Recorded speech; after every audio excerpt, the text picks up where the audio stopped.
Hello world and true believers. This is Brenda, a lost Aspie girl, and I wanted to make this video as kind of as a follow-up on my whole emotion regulation and impulse control video, because I realized after a few comments that maybe some things needed some clarification or expounding upon. And I first want to start out that the idea for this video actually came up with due to a conversation I was having with Geordie John, and we were talking about emotion regulation at one point, but also then about medication. And I feel like these two things are connected. So bear with me, you'll see what I mean. So I feel like in today's society, medication is more often about, depending on what it is, about relieving symptoms than about actually curing what it is that ails you. Okay, so like when people have a cold, they go and buy cold medicine to relieve their symptoms so they can get on with their work and be a productive member of society, but it doesn't actually cure their cold, right? And I think most psych medications are like that. They are prescribed to relieve the person of their symptoms, and so they can get back to work and be productive member societies. And I think that's part of the reason why a lot of these meds don't work on us. Not only is our microbiome much more sensitive, but a lot of the problems that we're having aren't actually due to whatever the problems we're having is due to the difficulties that we're having. So the things that they're trying to relieve us of aren't actual problems. I mean, they are problems like the involuntary mutism, anxiety, and stuff like that, but I think that they're not actually dealing with the crux of the problem. And that's where therapy comes in. But I think, again, a lot of the therapy that's out there, it doesn't deal with the crux of the problem. It tries to relieve symptoms so people can be productive members of society. I use CBT as an example because I think what it asks you to do is it says, like I explained, there's the triangle. So there's emotions. Well, this says that, there's feelings that, thoughts affect behaviors, affect emotions, and then it goes the other way around. Behaviors affect thoughts, affect emotions or feelings. And so it's saying that if you control behaviors or thoughts, then you can control your emotions. And I think that works better for neurosocials, but I think for us, and maybe this happens more for girls than guys, because I know that I can definitely be very emotional. I aspire to logic, but sometimes when I am being emotional, I will break down and I will feel the need to hide or run away because I can't control my emotions in the moment, or I become impulsive or and reckless, or when I was younger, I don't do this anymore, I lash out. When I was younger, I did that time, and I have the potential to do it now. Every once in a while, if something gets really, really bad, I will lash out, and I don't seem to have control over it. And no matter how hard I tried with CBT, if anything, it made these symptoms much, much worse. And my theory became, because like I said, I had a therapist when I was in my early 20s who used to tell me sometimes when you're feeling an emotion, you need to let yourself feel it. And so Geordie John asked me, well, first I want to relate to the comments someone had. Geordie John says to me, I don't think we're always able to verbalize our emotions. The neurologist, I didn't ever think that was true about me, but that's in my assessment when I went back and read it, she said that I had problems verbalizing my emotions. I don't feel like that, but maybe it's just that I feel like a lot of times because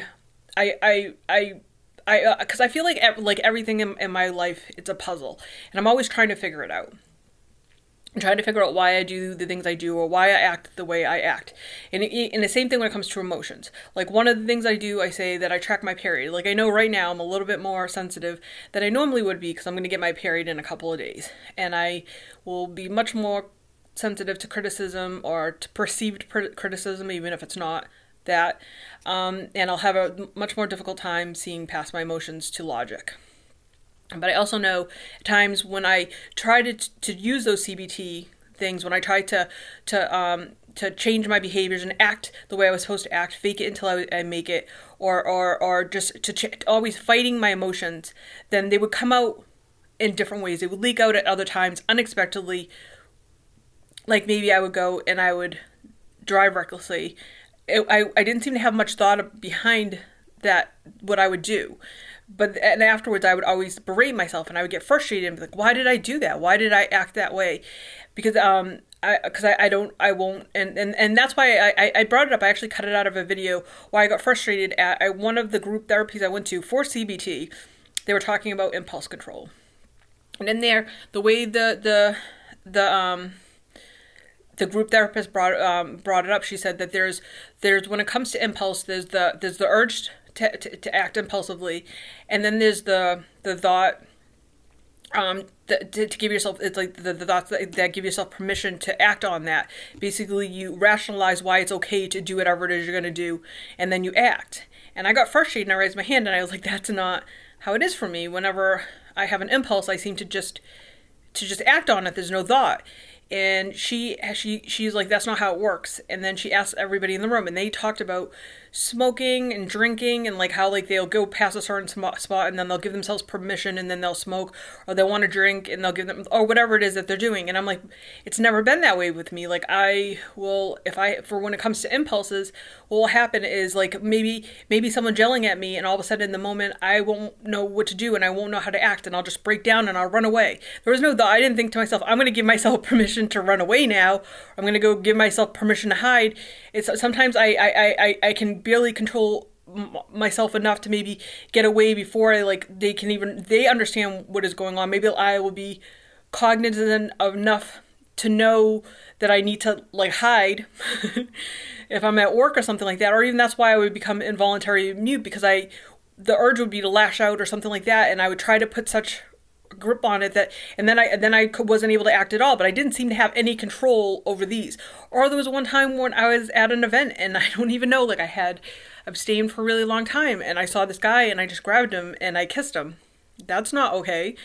You know, luckily he was okay with that, but I didn't give myself permission beforehand to act in that manner. And I don't know if it's like that for everybody, but I'm just saying for me, and I think this is how, from talking to a lot of other people, from observing people that I on the spectrum that I've talked to, and from the comments, that we all have emotions and we don't always understand what they are in the moment.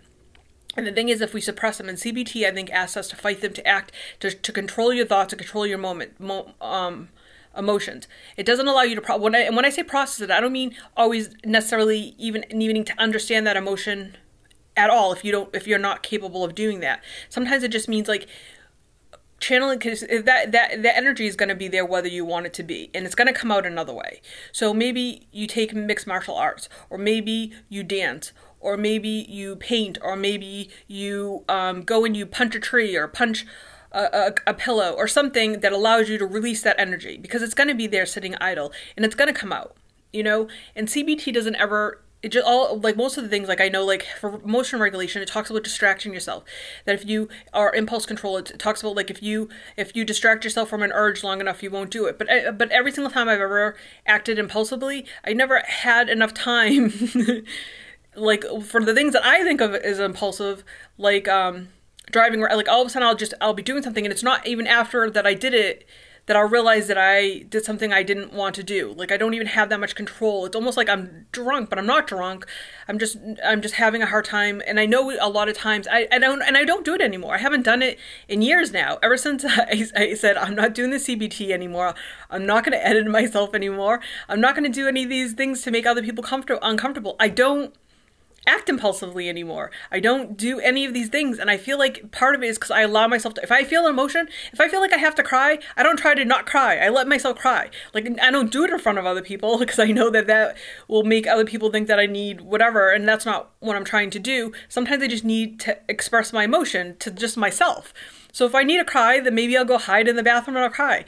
If I need to, like, you know what I mean? I allow myself to do that. And then when I'm out in public, or I'm doing whatever, I don't act impulsively. Like I think because a lot of times those impulse reactions are those other emotions that you might have. Getting angry, like maybe like you're the type of person who has a lot of anger, and you have an anger in a moment. You're angry at a coworker, and you're not allowed to do that. And then you go home and you're with your spouse, and you flip out on her, and she's like, "You're being really mean to me right now," and you don't know why you're doing that. Maybe like instead of going home and like you still need to process that emotion, go punch a pillow, go hit a post or something like that. But I think that energy needs to be released, because I understand that in this society we can't just be who we are. We're gonna get in trouble. But I think that at the same time, CBT is not necessarily going to work. You're always going to have that anxiety and that involuntary mutism and a lot of other things if you don't allow yourself to process the emotions that are there, because they're going to be there whether you want them to or not, whether you understand them or you talk about them or you confront them or whatever. They're still going to be there, and you need to find some way to channel that energy. And what I found that works for me, and I'm not saying this will work for everybody, you got to find your own truth or your own way of doing these things. For me, it's been painting, dancing, doing mixed martial arts in my room. I took that out a while ago now, and I'll practice now. Sometimes I'll even punch a pillow. Like if I'm really frustrated about something, I'll just sit in my bed and I'll just freak out and I'll punch a pillow. I'm by myself, nobody can see me, so it's fine. Because I think a lot of times neurotypicals and neurosocials, when they display emotions, they do it for a specific reason. They want the person who they're displaying emotion to get a specific reaction. I don't think it's like that for us. I think when we feel emotion, we have a hard time controlling it, but people will make that assumption. So I understand why the CBT is there. It's to make other people feel more comfortable so we don't react to our emotions in front of them. But the thing is, like I said, like I've tried to say in other videos, what works for neurosocials doesn't work for us, because I don't think our mind works the same way. And I think that we need to find we still need to process that emotion. We still need to release it in some way. And what a way that works for us that's cathartic. Or else it's going to be there. It's going to be pent up, and it's going to leak out. It's going to leak out in other ways that's unconstructive and bad, in whatever form that takes for you. I think when it's younger, it'll be more of lashing out, you know. But I think as you get older, it starts to take the form of like you shutting down, involuntary mutism, maybe hiding in the bathroom like I used to do, or something like that. But the thing is, and even then when you're by yourself, you still don't want to, all you're trying to do is suppress the emotion, do that self-stimming, but you're still not allowing yourself to feel the emotion. I think that sometimes if you have a bad emotion, you need to let yourself feel it. Maybe you need to do it by yourself, like I've said. Like if you're feeling really sad, just sit in your room for a while and let yourself be sad. It's okay to be sad, you know? And that's all I'm trying to say. And that's why I don't think the CBT works. So I think CBT is another form of medication that's a Band-Aid. And all it is deals with the symptoms. And the thing is, the symptoms that we have are because we have difficulties conforming to the society as it is. And I think this is another form of trying to normalize us. And all it does is it causes more kind of, in a way, trauma that's gonna cause us to act out in other ways or have difficulties in other ways, right? I think a lot of times, like I said, the anxiety and involuntary music, like a lot of those things that cause you having difficulties at work and stuff like that are there because we're not trying to process our emotions. We're not allowing ourselves to feel them. And I feel like I'm repeating myself like 1,000 times, but I hopefully there's some nuggets in there and you'll get what I'm saying. Because I think a lot of times when people do CBT, because I was a big supporter of it for years. But it wasn't until I stopped doing it that I actually started to feel happy. I started to feel like myself. I stopped editing myself all the time to make other people feel comfortable. I'm not saying about invading other people's space. Like, I used to always, my urge when I would listen to my headphones when I walked down the street was to dance. But I would get chastised for it so much that I would stop doing it. And I had to and that's energy that I had to hold in. And then I think it would try to come out elsewhere in ways that were unexpected that I didn't like. And now I'm like, you know what? If I'm not actually invading anybody's space by just dancing a little bit as I walk. Why do people care what I'm doing? You know what I mean? And if I want to go to the bathroom, be by myself for a little while and cry because I need to cry, there's nothing wrong with that. If I'm especially like, you know, and I've told you guys, like, part of the reason I track and trend my cycles is because I found out the 2 weeks, that's probably why I sound much more loud and animated and frustrated right now. The 2 weeks, and now it's only my period. I'm getting my period in about 3 days. Those are like the worst days for me. That's when I'm the most erratic and emotional, and the littlest things will set me off. And I'm very cognizant of that now. It took me a long time to figure that out. But now I know that, and I know that I need to be careful. And if I start to react strongly to something, I need to try to back up. And it's not easy, trust me. But it's helpful to be aware of those things that are causing you to react in that manner, but not to suppress them, but to let yourself feel them. You know what I mean? Because sometimes, like, if you're having an emotion, if you're catastrophizing, like Ben said on here, or if you're having negative automatic motions, like just challenging them and making them go away. There's a reason they're there. There's something going on. There's a bigger picture. You got to drill down and find, I hate that word and I'm using it right now, to find the crux of the problem. You need to find the root cause. And until you find that root cause and you deal with it, it's going to be there. You know, that is just my point. And I don't think that CBT or any type of modern day therapy or medications actually deal with the root cause of a thing. And I think that's a little bit of a problem, especially for us, because I think that we need to heal. I think part of the reasons medications don't work for us is our microbiome is much more sensitive, and when we having a problem, we need to actually heal it. Just trying to deal with the symptoms is just going to exacerbate it, and it's going to get worse, and it's going to cause us, like, for me at least, because I was sick all the time, like I had bronchitis and pneumonia all the time when I was little, and I was always in the hospital on antibiotics, and these things didn't, like, what ended up happening, it was very cyclic, and I seemed to get I would get sicker, you know, doing these things, or taking, if I tried to take cold medicine and just go to school anyway, I would get sicker, right? Because that's fighting it. Like, if you're sick, what do? Do you just say, you know what I mean? If you just go to work anyways, a lot of times it makes you sicker. Some people are able to do that. Some people are able to take cold medicine and go to work, and just pretend that it didn't happen. And if you're that person, wow, I bow down to you. That's amazing, because I am not able to do that. Some people, when they're sick, in whatever form that takes, maybe it's mentally or physically, they need to rest. They need to allow that thing to play itself out. And I feel like, and I might be wrong, but, you know, my point is, this is not being right. It's just trying to give you guys insight into something that maybe you didn't think about or whatever, and just the experience that I've had using my own anecdotal accounts of my own life and some of the experiences I've had. And if it doesn't work for you, that's fine, because that's not what I'm here. I'm not here to tell you guys what to do. I'm just telling you what has worked for me and my theories on why I don't think certain things work for us. You know, take it in whatever form you want to. So that's all I have to say today. Hopefully that clarified some of the misconceptions about the whole emotional regulation and impulse control. Because I know, and I also know, like, and like I said before in one of my other videos about why I think about the extreme male-minded theory. I think a lot of times why girls aren't diagnosed, even though in some ways in our heads we're much more like boys, especially up to puberty. I think that when we hit puberty, our emotions change a lot, and that's due to our cycles.